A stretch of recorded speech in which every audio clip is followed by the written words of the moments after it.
네, 강의 계획서 함께 보시겠습니다. 자, 강의 목표는 이건 뭐 제가 쓴 건 아니고요. 우리가 교재로 사용할 이필창 교수님의 책에서 이 저자가 말씀한 겁니다. 제가 한번 읽어볼게요. 오늘날 교회는 초대교회와 동일한 영적 전투를 하도록 요구받고 있다.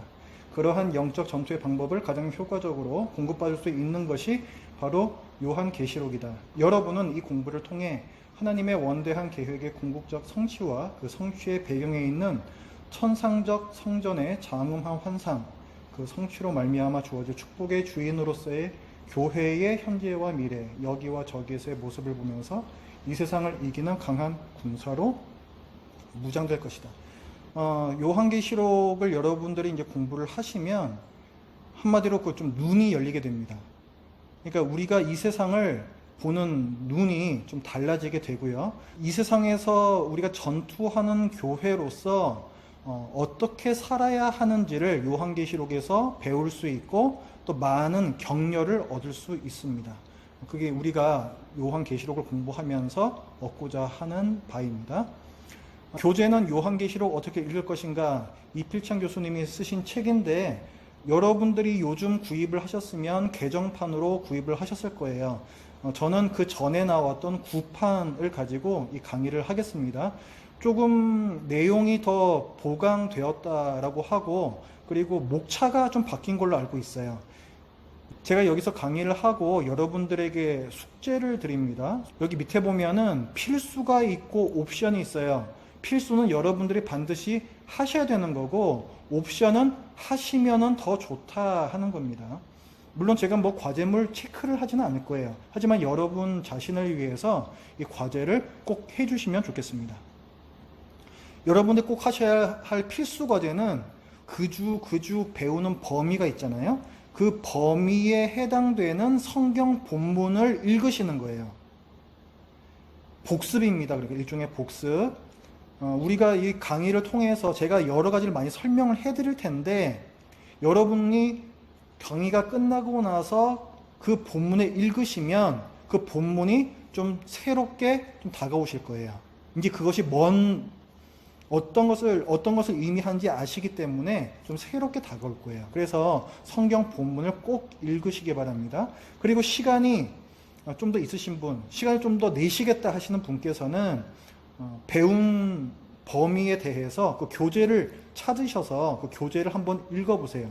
제가 교재에 있는 모든 내용을 다 설명드리지는 않습니다. 너무 복잡하거나 너무 깊은 내용이거나 이런 것들은 제가 말씀드리지 않아요.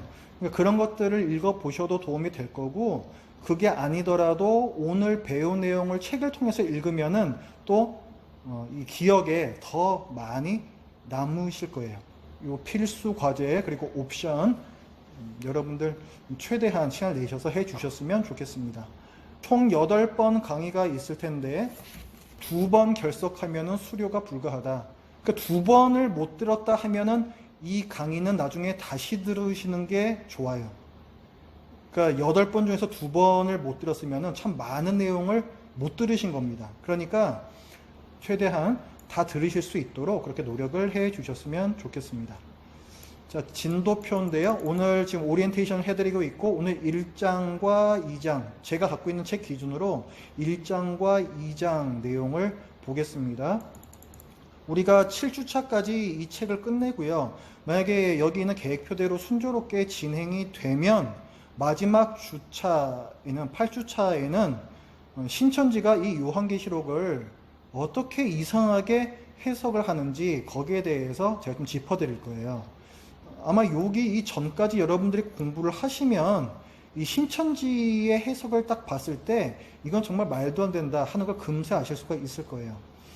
혹시 저희들이 이 요한계시록을 공부를 하다가 진도가 조금 밀릴 수 있습니다. 이 내용이 굉장히 많거든요, 사실은. 그래서 혹시라도 밀리게 되면 마지막 주차는 생략을 하고 8주차까지 이 요한계시록 교재를 가지고 진도를 나가겠습니다. 강의를 시작하겠습니다. 오늘은 제가 갖고 있는 교재의 제1장과 2장인데, 먼저 요한계시록 어떻게 읽을 것인가 해서 설명을 먼저 좀 드릴게요. 그러니까 요한계시록 어떻게 읽을 것인가, 모든 책이요, 잘 읽어야 됩니다. 그러니까 책을 쓴 사람의 의도에 맞게 그 책을 읽어야 책을 잘 읽는 거예요. 그러니까 우리가 뭐 흔히 우스갯소리처럼 얘기하는 뭐 개그를 다큐로 받는다 뭐 이런 말 있죠. 개그를 쳤는데 그걸 다큐로 받으면 이거 굉장히 참 서로 민망한 거거든요. 그리고 그 의미가 제대로 전달도 안 됩니다. 마찬가지로 소설 장르는 소설로서 우리가 읽어야 되고, 뭐 시는 또 시라는 장르로서 우리가 그걸 읽어야 돼요. 그래야지 그 저자가 말하고자 하는 바를 가장 정확하게 우리가 파악할 수 있습니다. 그러니까 우리가 요한계시록을 어떻게 읽어야 하는가라는 질문은 곧 요한계시록의 장르가 무엇인가 이거하고 연결이 돼요. 성경에는 여러 가지 장르의 글들이 다 섞여 있습니다. 시편, 시죠. 그리고 뭐 창세기, 우리가 이제 주일에 보고 있는 창세기 본문은 이야기잖아요. 일종의 역사란 말이죠. 그러니까 성경에는 이런 여러 가지 장르들이 다 섞여 있어요. 그럼 요한계시록은 과연 어떤 장르에 해당되는가, 이거를 우리가 먼저 알고 거기에 맞게 요한계시록을 읽어야 저자의 의도와 그 뜻을 정확하게 파악할 수 있습니다. 우리가 요한계시록이라고 하면은 굉장히 뭐 어떤 좀 신비한 책, 어떤 환상이 많이 나오고 상징이 많이 나오는 책, 이렇게 이제 생각을 해요. 그래서 뭔가 뭐 좀 체계도 없고 뭐가 뭐 좀 어수선하고 이런 책으로 우리가 선입견을 가지기가 쉽거든요. 근데 우리가 앞으로 공부를 하겠지만 요한계시록을 우리가 잘 읽어보면은 아주 탄탄한 짜임새를 갖고 있습니다. 그리고 이 요한계시록에서 많은 문학적인 기법들을 사용해요. 그리고 이 저자가 사도 요한이잖아요. 사도 요한이 자기 마음대로 머리에 떠오르는 대로 뭐 이렇게 쓰는 것이 아니라 정말 이 고도의 어떤 구조와 문학적 기법을 동원해서 쓰여진 책이다라는 것이고, 그거는 뭘 얘기하냐면은 이 사도 요한이 막 삘 받는다 해가지고 막 일필휘지로 막 그냥 한 번에 다 써내려간 이 책이 아니라 환상을 보잖아요. 계시를 받았잖아요. 그걸 갖다 자기가 계속 묵상하고 다시 생각하고 하면서 하나의 문학적인 작품으로서 완성시킨 것이 요한계시록이라는 거예요. 하나님께서 영감을 주시고 계시를 주셨지만 그걸 사도 요한이 잘 정리를 해서 자기 머리로 잘 정리를 해서 쓴 책이 요한계시록이기 때문에 우리도 이성적으로 그리고 이 요한계시록을 잘 분석하면서 읽어야 합니다. 요한계시록을 잘 읽으려면 요한계시록의 장르가 뭔지 알고 거기에 맞게 읽는 것이 중요하다고 말씀을 드렸는데, 그러면 요한계시록의 장르에 대해서 우리가 살펴보겠습니다. 요한계시록은 세 가지 장르가 섞여 있어요. 섞여 있다는 게 세 가지 장르의 성격을 다 갖고 있어요. 첫 번째는 묵시문학, 두 번째 예언서, 세 번째 서신, 이렇게 세 가지입니다. 우리가 차례대로 볼게요. 먼저 묵시문학인데요. 계시록 1장 1절에 보면 예수 그리스도의 계시라 이렇게 시작을 합니다. 여기에서 이 계시라는 단어요. 이 계시가 원어로는 아포칼립시스라고 합니다. 아포칼립시스. 헬라어예요. 그리스어. 이 아포칼립시스는 감춰져 있던 것을 드러낸다 이런 뜻입니다. 그런데 이 계시, 아포칼립시스라는 이 단어는 묵시문학에서 많이 사용이 되는 단어예요. 묵시문학, 유대 묵시문학이라는 게 있습니다. 이건 뭐냐면은 그러니까 기원전 2세기, 기원전 100 몇십 년경 이때부터 유대인들 가운데에서 많이 유행했던 문학의 형식이에요. 묵시문학에는 여러 가지 특징이 있는데 그 특징들이 요한계시록에서 나타납니다. 먼저 묵시문학의 특징 첫 번째는 그 배경에 있는데요. 묵시문학이라는 것이 왜 유대인들 간에 인기를 끌었냐면 이 묵시문학이 주로 이야기하는 내용이 뭐냐면 나라를 잃은 유대 민족이 앞으로 어떻게 될 것이냐에 대한 내용이에요. 지금 유대인들이 나라를 잃었지 않습니까? 그리고 계속해서 유대인들을 다스리는 나라들이 바뀌어요. 처음에는 뭐 바벨론이었다가 그 다음에는 또 뭐 페르시아가 되었다가 그 다음에는 그 알렉산더 대왕, 그 헬라 제국이 되었다가 그 다음에 지금은 이제 로마 제국까지 이어진단 말이죠. 근데 계속해서 이 제국들이 바뀌는데 이스라엘은 독립하지 못합니다. 그러니까 이 사람들에게는 우리가 과연 언제 독립할 수 있을 것인가? 우리의 미래는 어떻게 될 것인가? 하는 문제가 굉장히 중요한 거예요. 그래서 그 미래의 일에 대해서 소설처럼 쓰는 그런 문학 장르가 묵시 문학이라는 거예요. 그래서 이 유대 묵시 문학은 나라를 잃은 유대 민족의 현재 겪고 있는 고난과 그리고 미래에 대해서 얘기를 합니다. 요한계시록도 비슷해요. 요한계시록은 현재 고난받고 있는 교회 공동체의 현재와 앞으로 있을 미래에 대해서 얘기를 해요. 묵시문학의 특징은 이 계시라는 거 있어요. 이 계시는 뭐냐면 감춰져 있던 게 드러나는 거라고 했잖아요. 근데 이 감춰져 있던 진리가 어떻게 드러나냐면 우리가 스스로 알아낼 수 있는 게 아니에요. 외부에 있는 어떤 존재가 우리에게 알려줘야만 알 수 있습니다. 그게 계시라는 거예요. 근데 이 묵시 문학에도 이런 계시의 형식을 따라요. 외부에 있는 어떤 존재가 뭐 미래에 있을 일을 알려준다라든가 이런 식으로 된다는 거죠. 그런데 이 요한계시록도 그런 형식으로 되어 있습니다. 이 요한계시록 1장 1절쯤 다시 보시면요. 예수 그리스도의 계시라 그 다음에 이제 어떻게 나오냐면 이는 하나님이 그에게 주사 반드시 속히 일어날 일들을 미래의 일들이죠. 이걸 처음에 누가 알고 계시냐면은 하나님께서 알고 계세요. 그런데 이거를 누구한테 알려주시냐면은 그는 누구냐면은 앞에 나오는 예수 그리스도입니다. 그러니까 하나님께서 예수 그리스도에게 알려주시고 예수 그리스도께서는 최종적으로 그 종들에게 알려주고 싶어 하세요. 그런데 어떤 경로를 통해서 알려주시냐면 그의 천사를 그 종 요한에게 보내어 알려주십니다. 그러니까 지금 여기에서 순서를 보면은 맨 처음 이 진리를 알고 있는 분은 하나님이신데 그 다음에 예수 그리스도께서 알고 계시고 예수 그리스도께서는 그의 천사를 통해서 사도 요한에게 알려주시고 사도 요한은 종들에게 하나님의 백성이에요. 교회에 알려주시는 거죠. 그러니까 결국 이 계시라는 것은 하나님으로부터 외부로부터 전해지는 거예요. 자, 그래서 묵시문학과 마찬가지로 계시의 성격을 갖고 있다. 그 세 번째 주제입니다. 주제는 초월성이라고 되어 있는데요. 초월성이라는 건 뭐냐면 이 단어가 상당히 좀 어렵게 느껴지지만 사실은 어렵지 않아요. 초월성이라는 거는 저기 멀리 있는 거예요. 저 멀리 있는 것인데 이게 시간의 개념으로 들어오면요. 시간적으로 저 멀리 있는 거 종말이 되는 거예요. 종말. 그리고 이게 초월성이 공간에 대해서 적용이 되면 저 멀리 있는 하늘이 되는 겁니다. 이 유대 묵시 문학이라는 것은 이 초월성을 강조를 해요. 요한계시록에서 말씀하고 있는 중요한 주제가 뭐냐면 종말론적 교회가 하늘에 있다라는 거예요. 그러니까 요 초월성에 대한 메시지를 요한계시록이 전한다라는 거죠.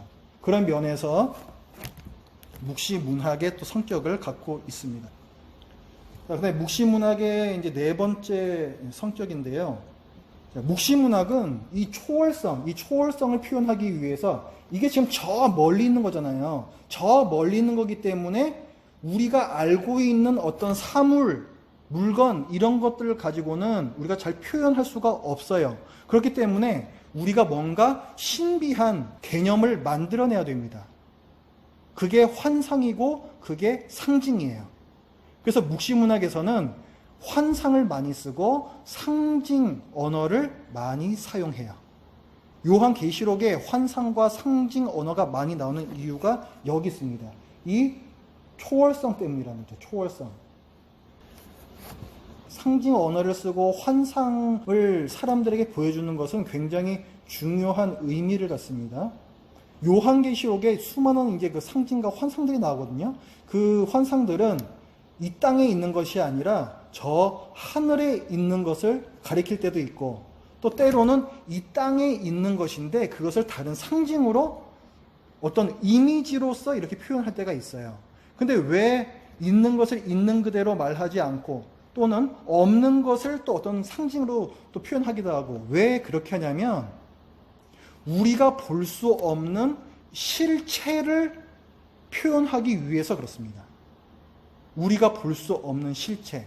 우리 눈에는 이렇게 보이지만 사실은 그게 아니야. 원래 실체는 이런 거야. 이걸 우리에게 전달하기 위해서 이런 환상과 상징적 언어를 사용을 합니다. 요한계시록의 중요한 주제는 뭐냐면, 이 땅에서 우리가 보기에는 교회가 핍박받고 있지만, 로마 제국에게 핍박받고 있지만 사실은 교회는 이미 승리했다라는 거예요. 이것을 우리에게 전달해 주기 위해서 상징과 환상을 사용합니다. 그럼 우리 눈에 보이는 이 로마 제국은 뭐냐? 지금 로마 제국이 기세 등등 해가지고 교회를 핍박하고 그러고 있는데, 그럼 얘네들은 뭐냐? 걔네들은 그냥 껍데기 뿐이라는 거예요. 그거는 실체가 아니라 허구라는 거예요. 그건 다 무너져 버릴 아무것도 아닌 거라는 거예요. 우리가 정녕 바라봐야 할 실체가 무엇인지 그걸 바라볼 수 있도록 해주는 것이 바로 환상이고 상징 언어입니다. 여러분 그 매트릭스라는 영화 보셨어요?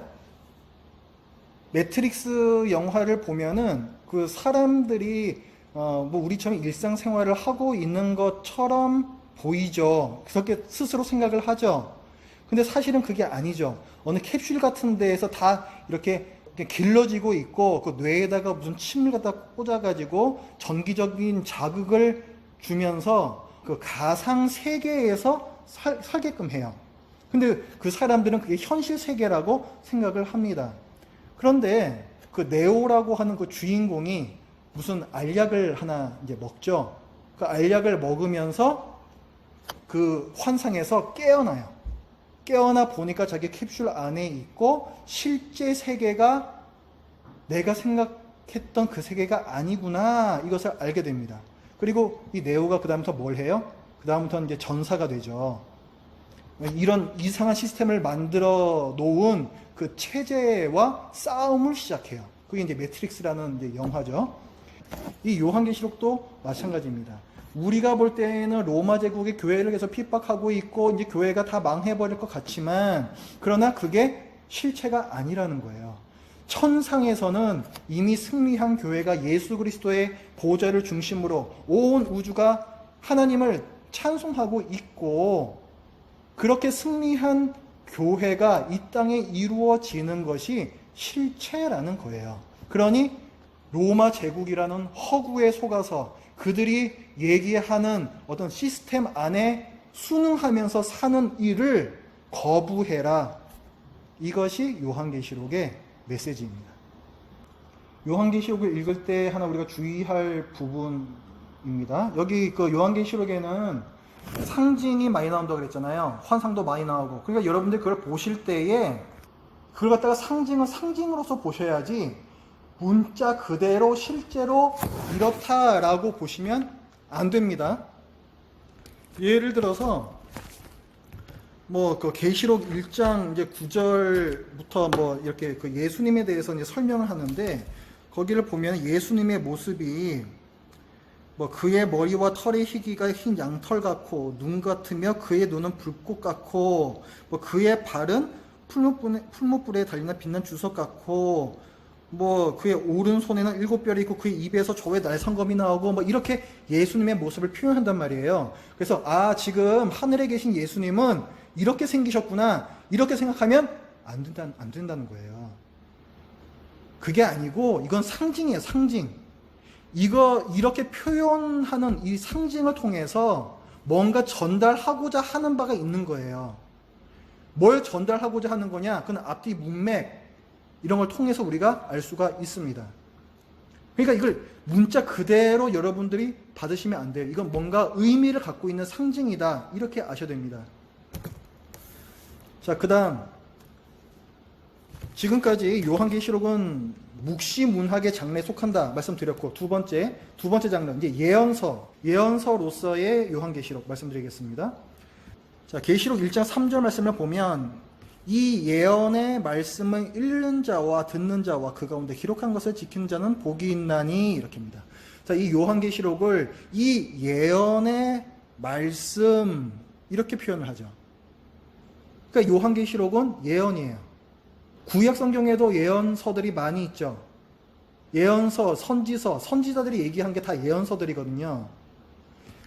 신약 성경에도 예언서가 있습니다. 요한계시록, 이게 예언서예요. 우리가 예언이라고 하면은 흔히 생각하는 거는 우리에게 닥쳐올 미래의 일, 그거에 대해서 말하면 그게 예언이다, 그렇게 생각하죠. 물론 그런 예언도 있어요, 성경에는. 그런데 원래 성경에 나오는 예언들은 대부분은 과거의 어떤 사건을 근거로 합니다. 과거의 어떤 사건을 근거로 해서 현재를 설명하고 그리고 미래에 대해서 선포해요. 예를 들어서 우리가 계속 이사야 선지자를 계속 많이 봤잖아요. 이사야 선지자가 얘기하는 게 뭐예요? 너네들이 하나님과 언약을 맺었었잖아. 그런데 너희가 지금 하나님께 순종하지 않고 있잖아. 그러면은 너희에게 큰 화가 닥칠 거야. 이게 예언이란 말이죠. 여기에서 보면은 과거의 사실이 나오죠. 너희가 하나님하고 언약을 맺었었잖아. 과거. 그 다음에 현재는 뭐예요? 그런데 네가 하나님께 순종하지 않고 있잖아. 현재. 그 다음에 미래. 그러면 너희에게 화가 닥칠 거야. 이게 예언이에요. 이게 예언. 그러니까 예언에는 이렇게 과거, 현재, 미래가 다 들어있습니다. 그런데 이 요한계시록에도 그 예언의 성격이 그대로 들어가 있어요.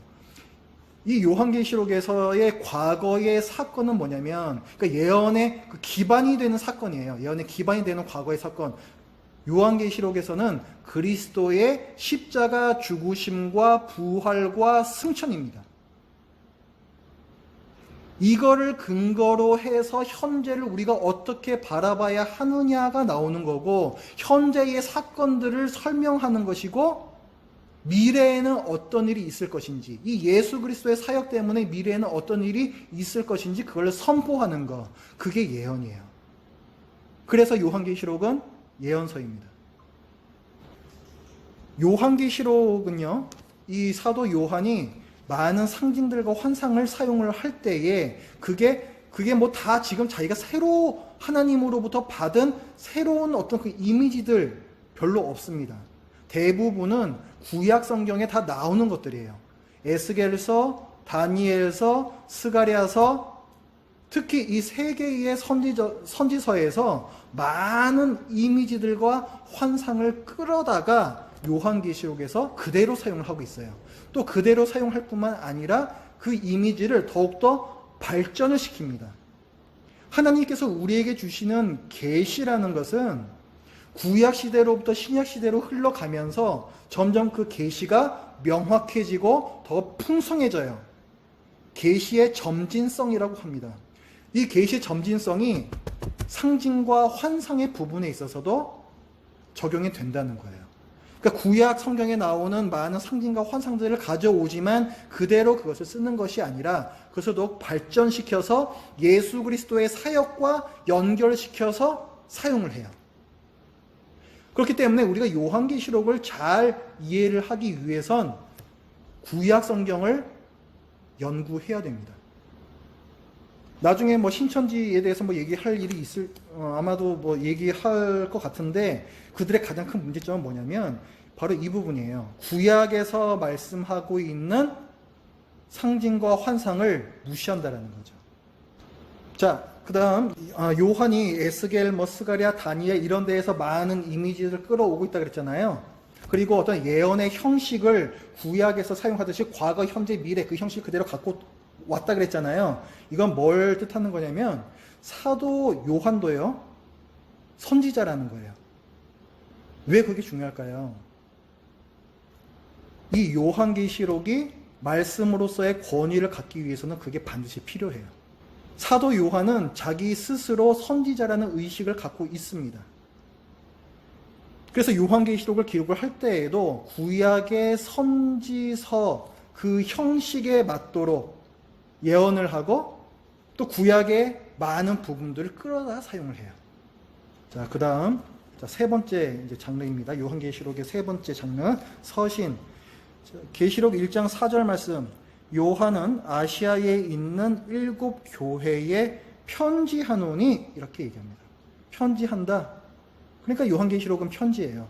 서신입니다. 그럼 받는 사람이 있어야 되겠죠.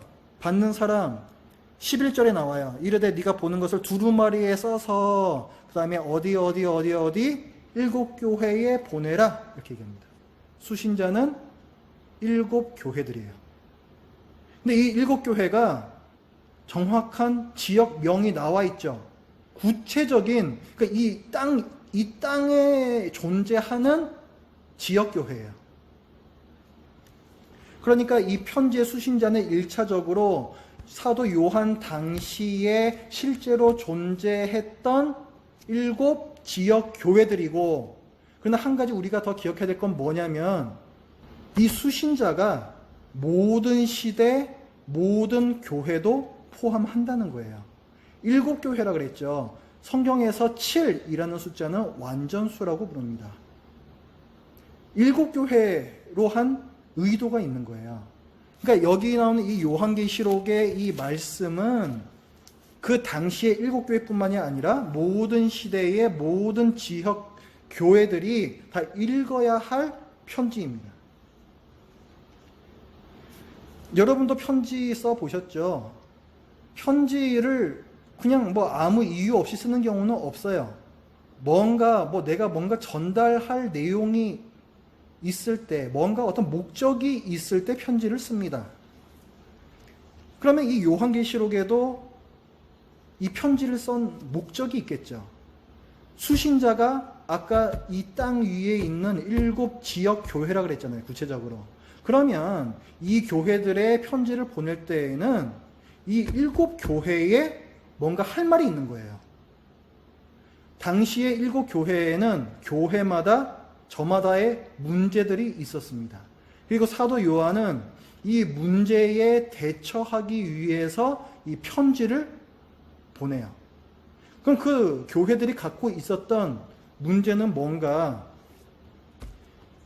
지금 이 교회들이 로마 제국의 통치 하에 있습니다. 근데 이 로마 제국이 계속해서 협박하고 회유하려고 해요. 너희들 로마 황제를 신으로 섬겨라. 로마 제국의 신민으로서 우리에게 충성해라. 그러면 너희에게 부를 보장해 주겠다. 잘 살도록 해주겠다. 그런데 너희들이 계속해서 하나님만, 예수님만 주님이라고 하면서 로마 황제를 섬기지 않으면 내가 너희들을 핍박하겠다. 이런 상황이 있습니다. 근데 이 상황 가운데에서 자꾸만 그 로마 제국의 협박에 못 이겨 그 회유에 넘어가는 사람들이 계속해서 생겨났어요. 그렇게 되면 굉장히 심각한 일이죠. 교회의 순결성을 잃는 거예요. 교회를 다닌다고는 하나 주님에 대한 충성을 잃어버린 사람들, 굉장히 심각한 문제가 발생하죠. 그래서 사도 요한은 이 편지를 보내어 그 문제들을 바로 잡고자 합니다. 요한계시록을 읽어보면 이 편지를 읽는 사람들에게 주는 메시지는 한 가지예요. 죽기까지 순종해라. 너희들이 섬기는 주님의 본을 좇아라. 주님의 본이란 건 어떤 거예요? 주님께서는 죽기까지 하나님께 순종하셨습니다. 그 주님의 본을 좇아서 너희도 순교하기까지 말씀을 지켜라. 주님을 향한 사랑, 주님에 대한 절개를 지켜라. 이것을 요한계시록이 계속해서 얘기를 해요. 2장과 3장이 7 교회에 보내는 편지인데 각각의 그 편지마다 마지막에 되풀이되는 문구가 있어요. 한번 보십시오. 2장 한번 보세요. 2장. 맨 처음에 나오는 게 에베소 교회가 나옵니다. 2장 7절 말씀 보면 귀 있는 자는 성령이 교회들에게 하시는 말씀 들을지어다. 그 다음에 이기는 그에게는 이렇게 나오죠. 이기는 그에게는 내가 하나님의 낙원에 있는 생명나무의 열매를 주어 먹게 하리라. 너희들이 그 핍박과 그 유혹을 이기면 이런 뜻이에요. 이기는 자에게는 어떤 보상을 약속을 해주십니다. 그 다음 서머나 교회 2장 11절 중간에 또 나오죠. 이기는 자는 이렇게 합니다. 이기는 자는 그 다음 버가모 교회 그 밑으로 내려오셔서 17절 중간에 이기는 그에게는 내가 감추었던 만나를 주고 나오죠. 그 밑에 두아디라 교회 쭉 내려와서 26절 이기는 자와 끝까지 내 일을 지키는 자에게 끝까지 충성하는 자에게 이기는 자 또 나오죠. 그 밑에 이제 3장에 넘어와서 사대교회 5절 이기는 자는 이와 같이 흰옷을 입을 것이요. 밑에 또 빌라델비아 교회 12절 이기는 자는 내 하나님 성전의 기둥이 되게 하리니. 밑에 라오디게아 교회 21절 이기는 그에게는 내가 내 보좌에 함께 앉게 하여 주기를. 이렇게 나오죠. 7교회의 편지를 보냈는데 각각의 메시지들이 다 동일한 이기는 그에게는 이런 말을 반복합니다. 죽기까지 순종하라는 거예요. 자, 지금까지 우리가 요한계시록의 장르에 대해서 살펴봤어요.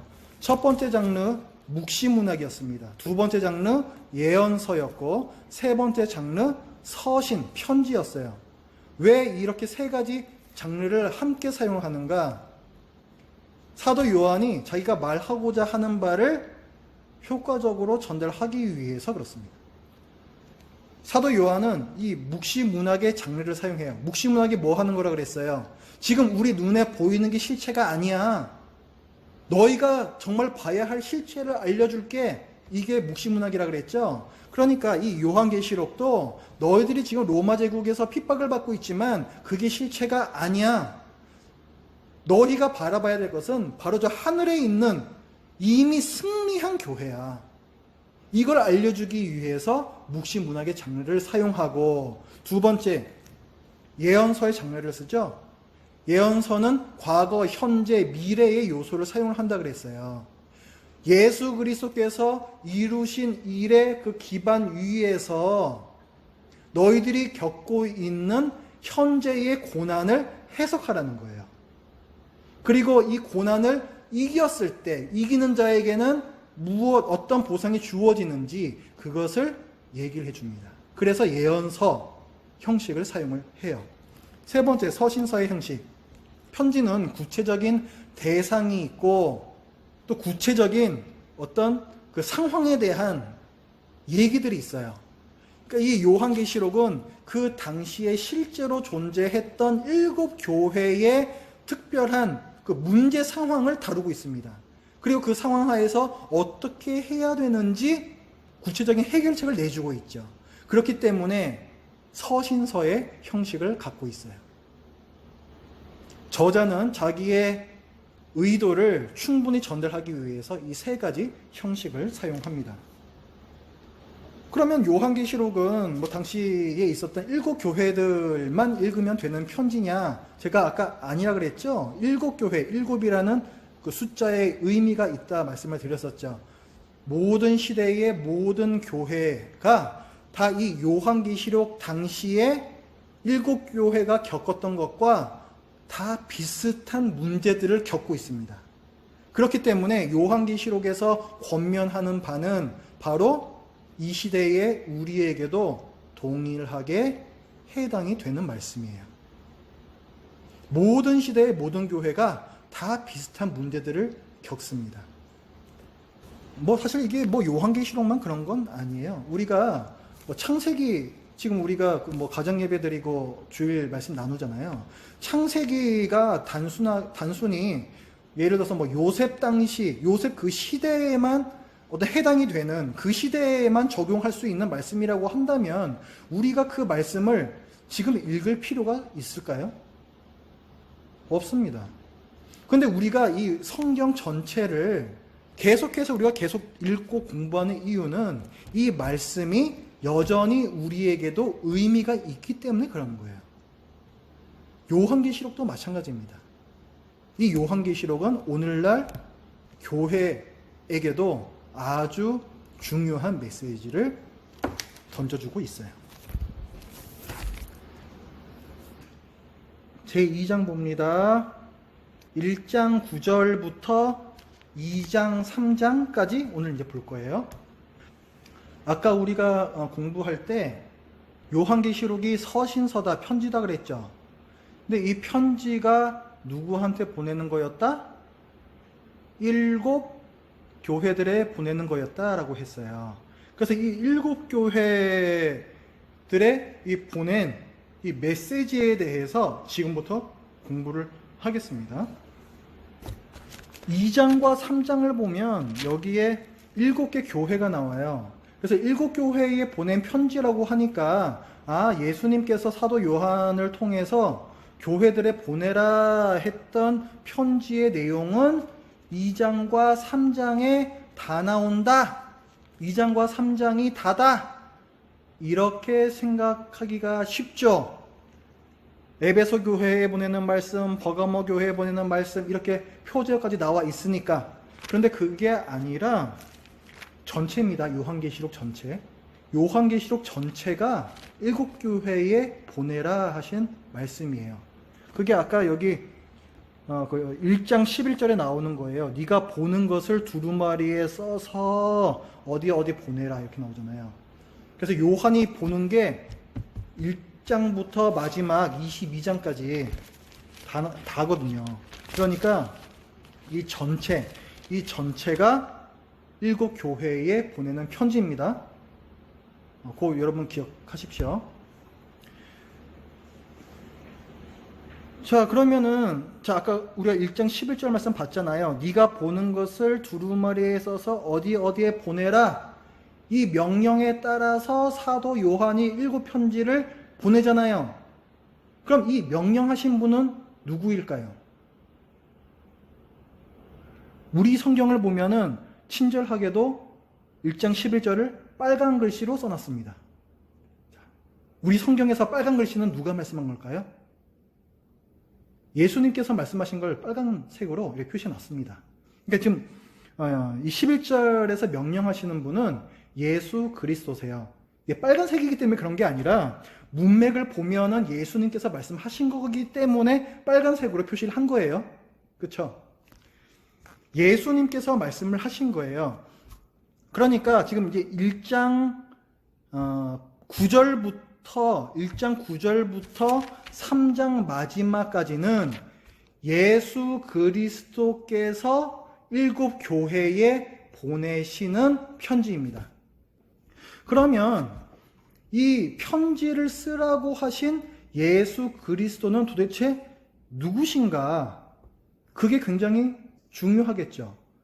편지를 보낸 분이 별로 중요한 존재가 아니라면 지금 핍박과 고난을 받고 있는 교회들에게 이 편지는 그다지 위로가 되지 않지요.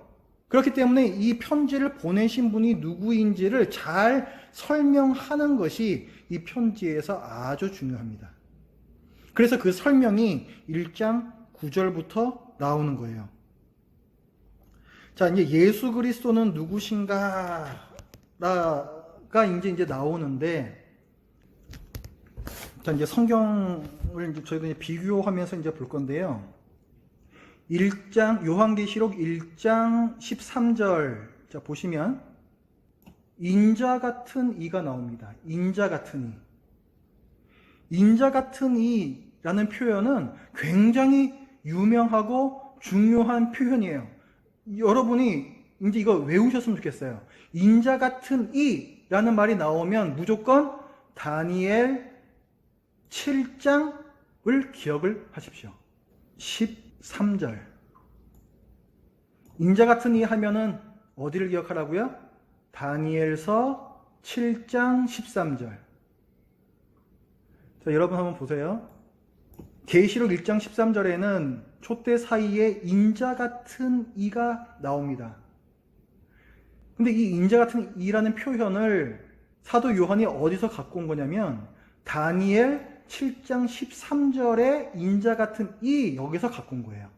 근데 이 인자 같은 이가 누군가 우리가 보면은 내가 또 밤 환상 중에 보니 인자 같은 이가 하늘 구름을 타고 와서 옛적부터 항상 계신 이에게 나와 그 앞으로 인도되매, 그 다음에 14절, 그에게 권세와 영광과 나라를 주고 모든 백성과 나라들과 다른 언어를 말하는 모든 자들이 그를 섬기게 하였으니 그의 권세는 소멸되지 아니하는 영원한 권세요 그의 나라는 멸망하지 아니할 것이니라. 이 인자 같은 이는 메시아예요. 메시아. 지금 다니엘서잖아요. 다니엘은 어느 시대 사람이에요? 페르시아. 남유다가 망하고 바벨론에 포로로 끌려갔는데 바벨론이 페르시아한테 또 망하죠. 그 페르시아 제국 당시에 다니엘이라는 이 유대인이 거기가 끌려가 살고 있었습니다. 그러니까 지금 이 다니엘이 말하는 그의 권세는 소멸되지 아니할 것이요 그의 나라는 멸망하지 아니할 것이다. 이 얘기는 뭐냐면 지금 멸망당한 이 이스라엘이, 이 유대가 회복되는 그 날을 얘기하는 거예요. 유대가 회복되어서 영원한 권세, 영원한 나라로 이어질 것에 대해서 예언하는 게 바로 이 다니엘서 7장의 말씀입니다. 그러니까 이 인자 같은 이가 이렇게 뭐 하늘에서 구름을 타고 오면 이런 일이 일어난다. 이스라엘의 회복이 일어난다. 라고 했기 때문에 이 인자 같은 이는 누구다? 메시아예요, 메시아. 그러면은 요한계시록 1장 13절에 인자 같은 이것도 사도 요한은 메시아라는 개념을 생각하면서 사용한 거예요. 그 다음 뒤 이어서 나오는 계시록 1장 14절과 15절 여기를 한번 보십시오. 자, 지금 예수 그리스도에 대해서 계속 묘사를 하는 건데 그의 머리와 털의 희기가 흰 양털 같고 눈 같으며 그의 눈은 불꽃 같고 그의 발은 풀무불에 단련한 빛난 주석 같고 그의 음성은 많은 물소리와 같으며 이것이 또 어디에 나오냐면은 한번 보십시오. 다니엘서 7장 9절 내가 보니 왕자가 놓이고 옛적부터 계신 이가 좌정하셨는데 이건 누구일까요? 왕좌가 놓이고 옛적부터 항상 계신 이가 좌정해 계시다. 왕좌에 앉아 계시다. 이건 누구일까요? 이거는 여호와 하나님이에요. 그런데 여기에 보면 그의 옷은 희기가 눈 같고 그의 머리털은 깨끗한 양의 털 같고 어디 나오는 표현이에요? 이쪽 계시록에 나오고 있는 표현이죠. 똑같죠? 뭘 얘기하는 거냐면은 아까는 인자 같은 이가 누구를 뜻한다 그랬어요? 메시아를 뜻한다 그랬죠? 그런데 이번에 나오는 요 표현은 누구를 가리키는 거다? 하나님을 뜻한다는 거예요. 하나님을. 그러니까 지금 사도 요한이 이제 합쳐서 봅니다. 요 두 문장에서 예수님에 대해서 말씀하는데 인자 같은 이라고 표현을 하고 동시에 하나님을 가리키는 표현을 같이 사용을 한다는 것은 예수님께서 메시아이시며 또한 하나님이시다. 이거를 말하고 있는 거예요. 이해가 되시죠? 7 교회에 편지를 보내고 있는 예수 그리스도는 어떤 분이신가? 메시아이시며 하나님이시다. 하나님께서 친히 메시아가 되셔서 이 땅에 예수 그리스도로 오셨다. 이 말이에요. 인자 같은 이는 메시아인데 메시아가 하는 일이 뭐예요? 이스라엘을 회복시키시는 거죠. 이스라엘을 회복시키는 거. 그러면 뭐예요? 예수 그리스도는 하나님께서 이 땅에 오신 메시아로서 이스라엘을 회복시킨 분이시다. 이렇게 되는 거예요. 그럼 우리는 좀 이상하죠. 아니, 예수님께서 이 땅에 오셔가지고 메시아로 오셔가지고 무슨 뭐 이스라엘을 회복시키셨냐. 이 이스라엘이라는 말은 유대인들이 생각하고 있던 이스라엘이 아니에요. 그들이 생각하고 있던 이스라엘은 민족적 이스라엘입니다. 혈통, 그들의 혈통 있잖아요. 유대인 그 혈통을 따라가는 그 이스라엘을 그들은 생각했고, 그런 다윗 왕국이 회복될 것을 기대를 했죠. 그들이 기대하는 메시아는 그런 메시아였죠. 하지만 사도 요한은 얘기를 해요. 예수 그리스도가 메시아신데 그 예수 그리스도께서는 혈통적 이스라엘이 아니라 그것을 뛰어넘는 영적 이스라엘을 회복시키신 분이시다. 예수님께서는 12지파를 부르지 않으셨어요. 12제자를 부르셨습니다. 12사도라고 부르죠. 그리고 이 12사도의 터 위에 교회가 세워져요. 에베소서 2장 20절 말씀에 나오죠. 사도와 선지자들의 터 위에 교회가 세워졌다라고 얘기해요. 예수님께서는 사도들의 터 위에, 결국 말씀이에요. 그 말씀 위에 교회를, 신약의 교회를 세우십니다. 이 교회가 영적 이스라엘이고 하나님의 백성이라는 거예요. 자, 그러면은 교회를 세우신 분은 누구시다? 예수 그리스도.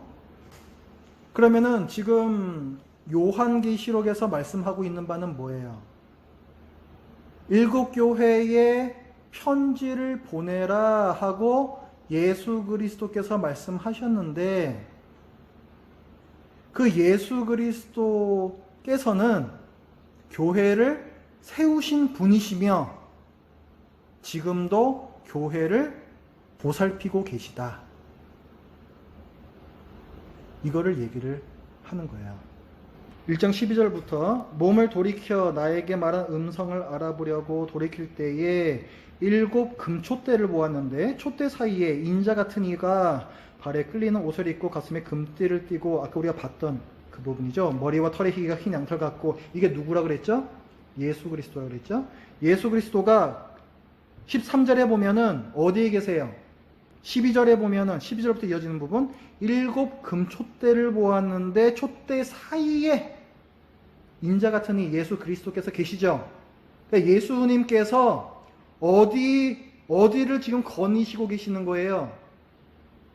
7 금촛대 사이를 거닐고 계세요. 그럼 7 금촛대는 뭔가? 쭉 내려와 가지고 20절 말씀, 네가 본 것은 내 오른손에 7별의 비밀과 또 7 금촛대라. 7별은 7 교회의 사자요. 그 다음에 7 촛대는 7 교회니라. 그러니까 예수님께서 7 촛대 사이를 거니신다고 했는데, 그럼 예수님께서는 지금 어디를 거니고 계시는 거다? 7 교회. 7 교회. 예수님께서는 교회를 세우신 분일 뿐만 아니라 7 교회, 이 당시의 7 지역교회뿐만이 아니라 모든 시대의 모든 교회를 보살피고 계시는 분이시다. 그 예수 그리스도께서 7 교회에 지금 편지를 보내세요. 그게 2장과 3장입니다. 그리고 더 확장해서 요한계시록 끝까지. 그러면 이 7 편지라는 것이 얼마나 큰 권위를 갖고 있는 메시지인지 우리가 알 수 있죠.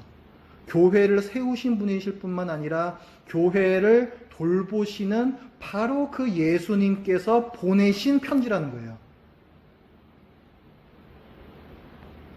굉장히 큰 권위를 갖고 있는 메시지로서 너희가 들어라.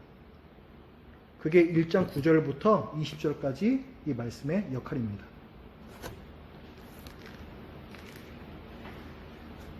자, 그 다음 2장과 3장 우리가 좀 살펴보겠습니다. 2장과 3장은 7교회에 보내진 7개의 메시지라고 했는데요. 7교회가 어딘지 저희들이 잠깐 살펴보겠습니다. 여러분 이 지도 성경 파노라마 저하고 같이 하셨던 분들은 익숙하시죠? 예루살렘 여기 있습니다. 예루살렘 여기 오른쪽 밑에. 그리고 7교회는 어디에 있냐면 지금의 이 터키 지역에 있어요. 자, 확대를 하면 성경에서는 아시아의 7교회라고 불러요. 그 아시아라는 게 지금의 이 터키, 소아시아 대륙이라고 우리가 부르는 이 지역입니다. 여기에 에베소 교회, 서모나 교회, 버가모 교회, 두아디라, 사데, 빌라델비아, 라오디게아 이렇게 7개가 성경 요한계시록에 나오는 7교회입니다. 여러분 이거 외우셨으면 좋겠어요. 제가 외우는 방법 팁 알려드립니다. 제가 알려드리는 방법은 항상 유치합니다. 각오하시고 들어주시기 바랍니다. 자, 7교회 먼저 첫 글자를 따서 하나의 문장으로 만들겠습니다. 에서버두 사빌라. 뭐냐면요, 여러분 에서 잘 아시죠?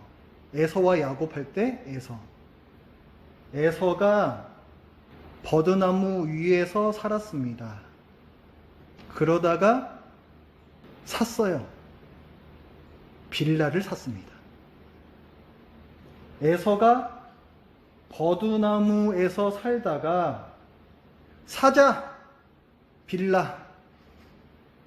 에서 버두 사 빌라. 어떻습니까? 금방 외울 수 있겠죠? 에서 버두 사 빌라. 자, 이렇게 외우시고 그 다음에 이게 첫 글자예요. 도시의 첫 글자.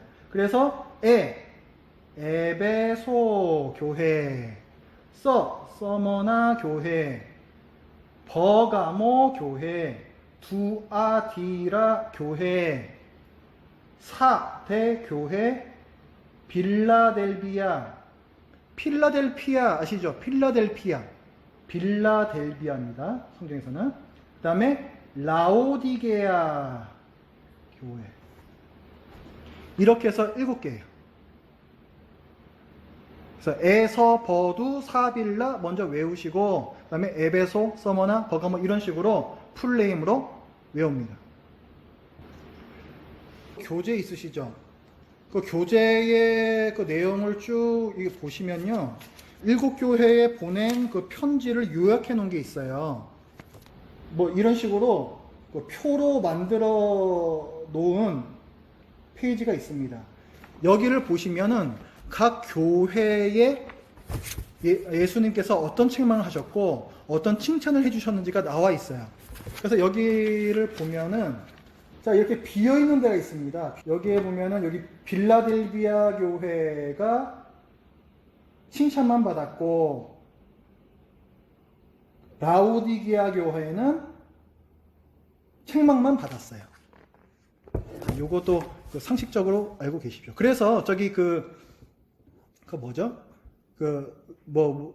특히 외국의 이제 교회들이요, 이런 빌라델비아 교회 이런 이름을 잘 써요.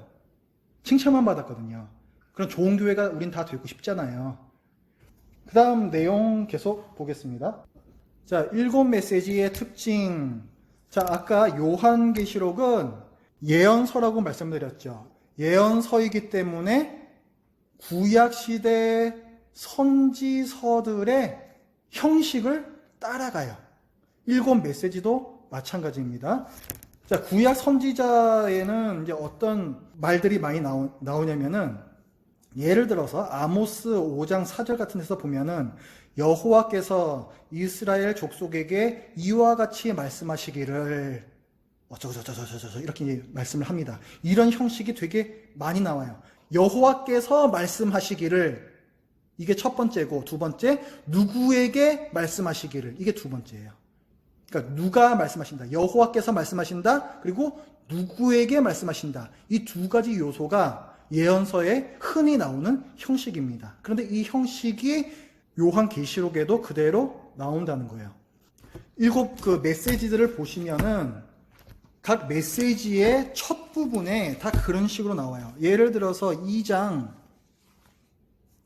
1절 보십시오. 에베소 교회에 보내는 말씀 첫머리인데 에베소 교회의 사자에게 편지하라 이렇게 나오죠. 누구에게 이르시되 여기에 해당되는 표현이에요. 그 다음에 오른손에 7뼈를 붙잡고 7 금촛대 사이를 거니시는 이가 이르시되 누가 이르시되 이렇게 나오죠. 근데 여기선 이게 누구예요? 오른손에 7뼈를 붙잡고 7 금촛대 사이를 거니시는 이게 누구예요? 예수님이란 말이에요. 구약에서는 여호와 하나님이 이르시되 이렇게 나왔었는데 요한계시록의 7 메시지에서는 예수 그리스도께서 이르시되 이렇게 나온단 말이에요. 왜? 예수님께서 곧 하나님이시니까. 그 밑에 뭐 하나만 더 볼까요? 서머나 교회 2장 8절. 이번에는 서머나 교회의 사자에게 편지하라. 누구누구에게 이르시되 여기에 해당되는 표현이고, 그 다음에 처음이며 마지막이요 죽었다가 살아나신 이가 이르시되, 이건 어디 나오는 표현이냐면은 1장 17절에 보면 가장 뒷부분에 나는 처음이요 마지막이니 이런 표현이 나오죠. 나는 처음이요 마지막이니 1장 17절 끝부분에 그 표현이 지금 2장 8절에서 나오는 거예요. 처음이며 마지막이요. 그 다음에 죽었다가 살아나시니 그거는 1장 18절에 곧 살아있는 자라 내가 전에 죽었었노라 이렇게 나오잖아요. 이 표현이 여기서 그대로 나오는 거니까 예수님이에요. 서머나 교회에 말씀하시는 이는 바로 예수님이란 말이죠. 그러니까 계속 똑같은 표현이 반복되는 거예요. 누구누구에게 말씀하신다. 그리고 여호와 하나님이 아닌 예수 그리스도께서 말씀하신다. 이렇게 구약 예언서의 형식을 그대로 따르고 있다. 그게 7 메시지의 첫 번째 특징이고, 이게 예언서기 때문에 그런 거예요. 예언서기 때문에. 그 다음에 예언서와 또 비슷한 부분, 예언서는 너희가 빨리 회개해야 돼. 안 그러면 심판이 닥칠 거야. 이걸 계속 얘기하죠. 7 메시지에서도 그걸 얘기해요. 아까 7 메시지에는 책망하는 내용이 있다고 그랬죠. 책망하는 내용이 있고, 아까 우리가 봤던 건 뭐예요? 각 메시지의 끝에마다 이기는 자에게는 뭐뭐뭐뭐가 있으리니 이게 나왔었죠. 책망은 뭐냐면 지금 회개를 촉구하는 거예요. 너희들이 지금 잘못하고 있는 부분, 회개를 촉구하고 이기는 그에게는 어떤 보상이 있을 것이다.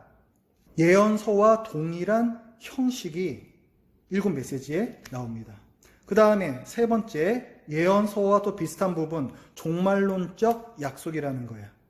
예언서에는 단순히 지금 잃어버린 이 유대 이스라엘 나라를 하나님께서 나중에 회복시킬 것이다, 이것만 말하지 않아요. 그거를 더 넘어가서 세상 마지막 날에 이루어질 하나님 나라까지 바라봐요. 이 7개의 이 메시지에서도 그 종말을 바라보라고 얘기합니다. 이기는 자들에게는 무엇을 줄 것이다 라고 얘기를 하는데, 그것들이 다 종말론적 약속들이에요. 그러니까 이 땅에 하나님의 나라가 완성되었을 때 성도들이 누리게 될 복락, 그것이 이기는 자에게는 어떻게 해주리라, 이기는 자에게는 어떻게 해주리라, 이 약속으로 주어지고 있다고요. 그러니까 종말론적 약속이 주어진다라는 부분에서 구약의 예언서와 이 2장 3장의 7개 메시지하고 유사합니다. 그 다음 2장과 3장에 7개의 메시지가 나오는데, 이 7 메시지는요 1장하고 많이 겹쳐요. 1장에 나오는 단어들이 이 2장 3장에 여기저기에서 반복돼서 나옵니다. 우리 이 교재에 보면은 이필창 교수님은 플래시백 이런 어려운 단어를 쓰셨어요. 이건 뭐냐면은 잔상, 잔향 이런 뜻이에요. 메아리 같은 거예요. 메아리 같은 거. 우리가 산에 가가지고 야호 하고 크게 외치면은 저쪽 산에서도 반사돼서 야호 하고 이쪽 산에서도 반사돼서 야호 하죠. 마치 그런 것처럼 요한계시록 1장에 나오는 단어들이 2장과 3장에서 여기저기에서 또 나와요. 그걸 플래시백 이렇게 이필찬 교수님은 그렇게 표현을 한 겁니다. 여러분 책 읽으시면서 그 표현 나오면은 1장에 나왔던 단어들이 여기저기서 또 나오는 거, 메아리처럼 이렇게 또 이렇게 나오는 거 이렇게 생각하시면 돼요. 그러니까 그게 이제 어떤 예냐면은 아까 우리가 그 뭐 에베소 교회에 보내는 말씀의 서두가 뭐 2장 1절이고 그거 말고 저기 2장 8절 같은 거 서머나 교회의 사자에게 편지하라 처음이며 마지막이요 죽었다가 살아나신 이가 이르시되 이 표현이 1장 17절과 18절에 나온 표현이라고 그랬잖아요. 그래서 이게 예수님을 가리킨다 제가 이렇게 말씀드렸잖아요. 이런 식으로 나온다는 거예요. 이게 지금 여기만 그런 서머나 교회 여기만 그런 게 아니라 각각의 7개 메시지에서 다 1장에 나오는 단어들을 다시 인용해서 사용을 해요. 그래서 이거를 플래시백, 에코, 메아리 이렇게 표현을 합니다. 이거는 뭘 얘기를 하는 거냐면은 2장과 3장이 1장과 아주 밀접하게 결합되어 있다. 이걸 뜻해요. 그렇겠죠? 1장과 2장, 3장이 아주 밀접하게 결합되어 있기 때문에 똑같은 단어들이 반복돼서 나오는 거예요. 또 한편 이 7 메시지는 요한계시록의 마지막 부분, 이 땅에 하나님의 나라가 완성되는 부분이 있어요. 20장부터 22장까지 이 20장부터 22장까지 이 본문에서 나오는 단어들이 또 2장과 3장에 여러 개가 나옵니다. 시간이 없으니까 제가 이걸 갖다가 다 이제 설명은 지금 못 드리겠어요. 여러분 그 갖고 계시는 그 교환에 거기 제가 표 하나 만들어 놓은 게 있습니다. 7 메시지와 마침부, 이것은 약속과 성취의 관계다 해서 이기는 자들에 대한 약속, 그리고 이기지 못한 자들에 대한 약속, 이건 저주예요. 이기는 자들에 대한 약속은 복이고 이기지 못한 자들에 대한 약속은 저주입니다. 그게 2장, 3장에서 나오는 표현과 저 뒷부분, 뭐 20장부터 22장 그 사이에 똑같은 표현이 또 나오는 것과 어떻게 연결이 되는지 정리를 해놓은 거예요. 나중에 찾아보세요. 찾아보시고요. 여러분 성경책을 깨끗이 사용하려고 하지 마세요. 이 성경책 여백에다가 정보들을 기록을 하십시오. 그래서 만약에 지금 이 표에서 생명나무라는 단어가 2장 7절에도 나오고 22장 2절, 14절, 19절 여기도 나오잖아요. 그러면은 여러분 성경에 2장 7절 그 말씀의 여백에다가 22장 2절, 14절, 19절 기록을 하십시오. 그러면 나중에 여러분이 이 성경만 보실 때에도 2장 7절을 본 다음에 22장도 같이 보실 수가 있어요. 그게 연결되는 걸 통해서 이 부분과 마지막 부분이 연결이 되는구나. 이걸 다시 떠올리실 수가 있는 거예요. 그렇게 공부를 하는 겁니다. 저 같은 경우에도 보시면은 성경이 되게 지저분하죠. 2장 7절 보면은 22장 2절, 14절, 19절 여백에 그렇게 써져 있죠. 이런 식으로 기록을 하세요. 그러면은 자, 지금 우리가 뭘 봤냐면은 2장, 3장이 1장하고 결합이 되어 있다라는 부분 하나하고 2장, 3장이 요한계시록의 마지막 부분하고 또 결합이 되어 있다라는 부분을 본 거예요. 그러면 하나님께서 예수 그리스도를 통해서 천사를 통해서 요한을 통해서 그의 종들 교회에게 지금 이 요한계시록이라는 편지를 주시잖아요. 그 편지의 이제 그 핵심이 2장과 3장에 나오는데 그 2장과 3장이 요한계시록의 처음과 끝 부분과 결합이 다 되어 있다라는 것은 어떤 의미일까요? 2장과 3장은 7 교회에 주시는 말씀이죠. 근데 2장과 3장이 요한계시록의 처음과 마지막하고 밀접하게 결합이 되어 있다는 것은 요한계시록 전체가 그 초점이 어디에 있는 거다? 교회에 있는 거다라는 거예요. 2장과 3장이 7 교회에 대한 거잖아요. 모든 시대의 모든 교회에 주시는 말씀이라고 지금 7 교회를 지칭하고 있는 거잖아요. 그런데 그 2장과 3장이 요한계시록의 처음과 마지막하고 다 연결이 되어 있다는 것은 하나님께서 7 교회, 즉 모든 시대의 모든 교회에 그 초점을 맞추고 계시다라는 것을 의미하는 겁니다. 그러니까 우리가 이 세상을 살면서 하나님께서는 도대체 왜 이 교회를 돌보시지 않는가? 우리 눈에는 그렇게 보이지만 그렇지 않다는 거예요. 실체는 하나님께서 이 시대의 교회, 모든 시대의 모든 교회에 그 시선의 초점을 맞추고 계십니다. 예수 그리스도께서는 7 교회 사이를 거닐고 계세요. 모든 시대의 모든 교회들을 다 돌보고 계십니다. 그것이 요한계시록이 이 시대의 성도들에게 그리고 지금 오늘날 우리에게 주시는 중요한 메시지예요. 요한계시록은 사실 우리가 공부를 해보면은 그렇게 어려운 책은 아니에요. 우리가 다른 성경들을 볼 때와 마찬가지로 그냥 읽으면 무슨 뜻인지 잘 모르지만 우리가 차근차근 지금처럼 체계적으로 잘만 배우면 이해하기 전혀 어렵지 않고 또 우리에게 많은 은혜를 주시는 하나님의 말씀입니다. 여러분이 앞으로의 이제 8주 동안 꾸준히 잘 참석하시고 또 하나님께서 오늘날 우리에게 말씀하시는 바를 들으시고 그리고 또 많은 은혜를 또 많은 격려를 받으시기를 바랍니다. 기도하고 끝내겠습니다.